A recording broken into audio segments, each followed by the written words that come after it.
120, 24 divisé par 3, 8, 4 fois 15, 60, et enfin, 36 divisé par 4 égale 9.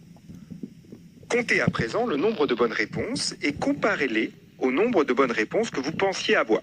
Si votre performance est identique à votre évaluation, vous avez donc fait preuve d'un très bon jugement métacognitif, que vous êtes en mesure de bien évaluer votre performance avant ou après que vous soyez engagé dans une situation. Alors pourquoi c'est si important de développer un bon jugement métacognitif pour vos apprentissages ? Parce que c'est absolument fondamental pour apprendre de vos erreurs. Mais pour cela, vous avez besoin de résister, on en a parlé à l'épisode précédent, de stopper un biais extrêmement présent dans votre cerveau. On parle ici du biais Dunning-Kruger. Cet effet de Kruger, vous l'avez notamment expérimenté au cours de votre scolarité. Rappelez-vous, vous sortez de la salle de classe, vous êtes absolument persuadé que vous avez parfaitement réussi le contrôle que vous venez d'effectuer.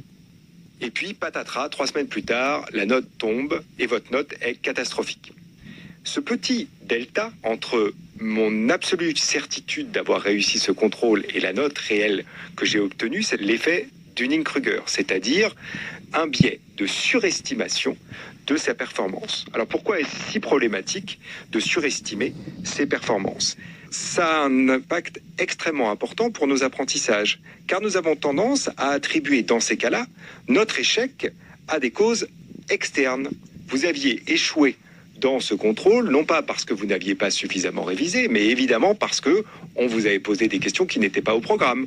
À partir du moment où j'attribue à des causes externes les causes internes qui produisent mon échec, je ne peux pas bénéficier de cette capacité que nous pouvons avoir à apprendre de nos erreurs. Parce que finalement, notre cerveau, c'est bien comme ça qu'il apprend. Il apprend par le biais même des erreurs que nous commettons dans un certain nombre de situations.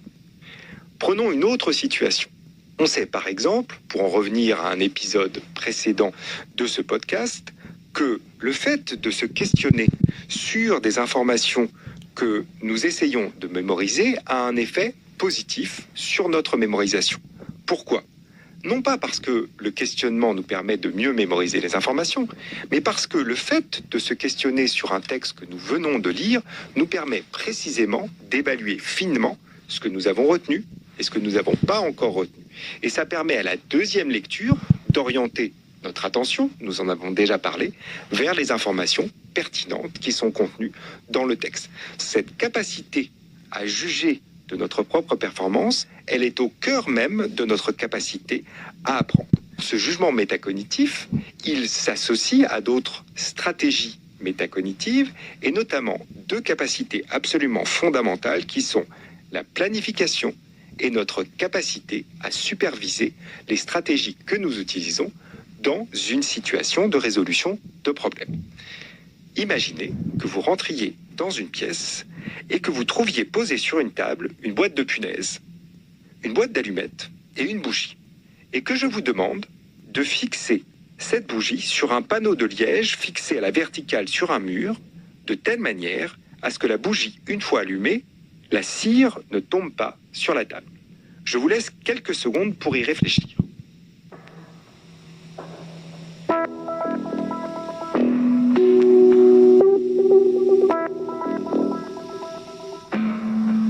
Cette tâche nécessite de planifier les différentes étapes de résolution du problème. C'est-à-dire qu'avant même de s'engager dans l'activité, vous avez essayé de réfléchir à ces différentes étapes qui vous permettront, in fine, de trouver la solution à ce problème. Donc, dans un premier temps, il faut penser à vider la boîte de punaises. Utilisez le fond de cette boîte pour l'accrocher sur le panneau de liège avec les punaises, puis fixez la bougie sur ce fond de la boîte de punaises en faisant fondre la base de la bougie et enfin, on allume la mèche de cette bougie. Il est très probable que vous n'ayez pas trouvé tout de suite la solution et que vous vous soyez engagé dans une série d'étapes qui se sont avérées infructueuses.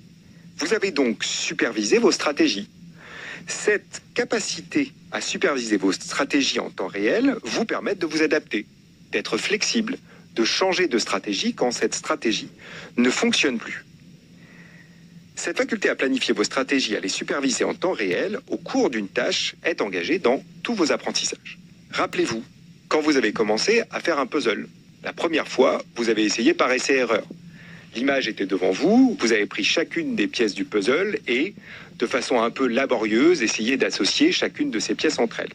Pas forcément la meilleure stratégie. Et puis, progressivement, vous avez appris à planifier cette activité. Dit autrement, vous avez commencé par les coins, puis les bords, et ensuite vous poursuivez par l'intérieur du puzzle. Progressivement, vous avez donc pris conscience que certaines stratégies fonctionnent mieux que d'autres, et ça vous permet d'effectuer de façon beaucoup plus efficace cette activité. Dans notre laboratoire, le laboratoire de psychologie du développement et de l'éducation de l'enfant, nous avons montré que les inégalités scolaires et éducatives, dès la maternelle, peuvent s'expliquer en partie par des difficultés relatives à nos connaissances métacognitives, savoir comment notre cerveau fonctionne, connaître les stratégies dont on a besoin dans une situation donnée, et justement ces stratégies métacognitives dont nous avons parlé, cette capacité à planifier une activité, superviser les stratégies en cours et à évaluer ce que nous avons produit au cours de cette activité. Le pari du laboratoire est d'essayer d'enseigner très explicitement aux enfants de maternelle ces connaissances et stratégies métacognitives parce qu'elles constituent les briques de base de tous nos apprentissages. C'est en ayant des connaissances sur votre système attentionnel, sur votre mémoire, sur votre capacité d'inhibition et de flexibilité, que vous pouvez effectivement acquérir ce qu'on appelle les fondamentaux de l'apprentissage avant même de rentrer dans les apprentissages fondamentaux, la lecture et les mathématiques. Si les inégalités éducatives s'expliquent en partie par des inégalités d'acquisition de ces connaissances et stratégies métacognitives, et ce, dès la maternelle, il y a donc un enjeu à les enseigner de façon extrêmement explicite.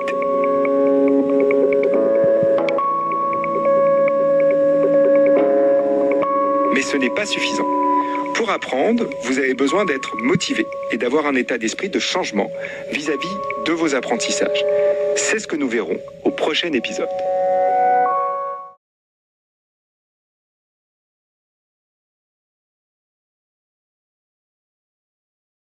Avoir manqué une opportunité. Ces deux émotions sont fondamentales dans toutes nos décisions et dans tous nos apprentissages, car elles nous permettent, a posteriori, d'avoir des indications précieuses sur ce que nous aurions dû faire. Et donc, placées dans le même contexte, dans le futur, ce sont ces deux émotions qui nous permettent de nous ajuster pour choisir la bonne solution dans un contexte donné. Ces émotions permettent non seulement de guider a posteriori nos choix, et donc d'apprendre, mais on peut aussi les anticiper pour prendre des décisions plus rationnelles. Nous avons mené en pleine crise de la Covid une expérience dans le cadre d'une étude d'opinion menée par Ipsos. Cette étude visait à mieux comprendre l'hésitation vaccinale des Français au tout début de la campagne de vaccination. Nous leur demandions simplement à quel point ils étaient sûrs qu'ils iraient se faire vacciner quand leur tour viendrait. Plus de 60% d'entre eux déclaraient à cette époque qu'ils hésitaient. Nous leur demandions ensuite, pour un tiers d'entre eux, d'imaginer le regret qu'ils pourraient ressentir s'ils ne se vaccinaient pas et qu'ils tombaient malades dans les mois qui suivaient. Pour un tiers d'entre eux, d'imaginer le regret qu'ils pourraient ressentir s'ils ne se vaccinaient pas et qu'ils contaminaient quelqu'un dans les mois qui suivaient. Et enfin, pour un tiers d'entre eux, nous ne posions aucune question relative au regret de ne pas s'être fait vacciner. À la fin de l'enquête, nous leur redemandions à quel point ils étaient sûrs qu'ils iraient se faire vacciner quand leur tour viendrait. Le simple fait de leur demander d'anticiper le regret qu'ils pourraient ressentir s'ils ne se faisaient pas vacciner suffisait à diminuer de plus de 10 points leur hésitation vaccinale, mais uniquement quand le regret portait sur le risque de tomber malade personnellement. Nous ne sommes pas si altruistes que cela quand il s'agit de notre propre santé.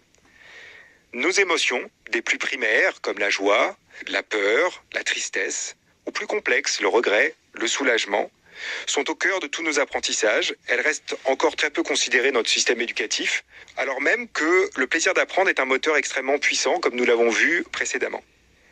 Des programmes qui visent à renforcer la compréhension des émotions, comment apprendre à les réguler, ont d'ailleurs démontré leur efficacité, non seulement pour améliorer le bien-être des élèves au cours de leurs apprentissages, mais aussi la réussite scolaire et même parfois les pratiques parentales. Nous avons d'ailleurs montré au laboratoire, dans une étude, que le bien-être scolaire est un des facteurs qui sous-tend la réussite scolaire, notamment des enfants issus de milieux défavorisés en 3e. C'est bien là donc un véritable enjeu, comment construire une école respectueuse du bien-être de ses élèves.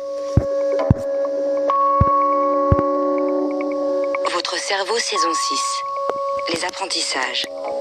Un podcast de Grégoire Borst, réalisé par Charlotte Roux, avec la voix de Pauline Ziadé. Conseiller et chargé de programme, Camille Renard, Thomas Biassi, Élodie Piel. Prise de son, Jean-Baptiste Etcheparbord et Pierre Monteil. Mixage, Pierrick Charles. Un podcast à retrouver sur l'application et le site Radio France.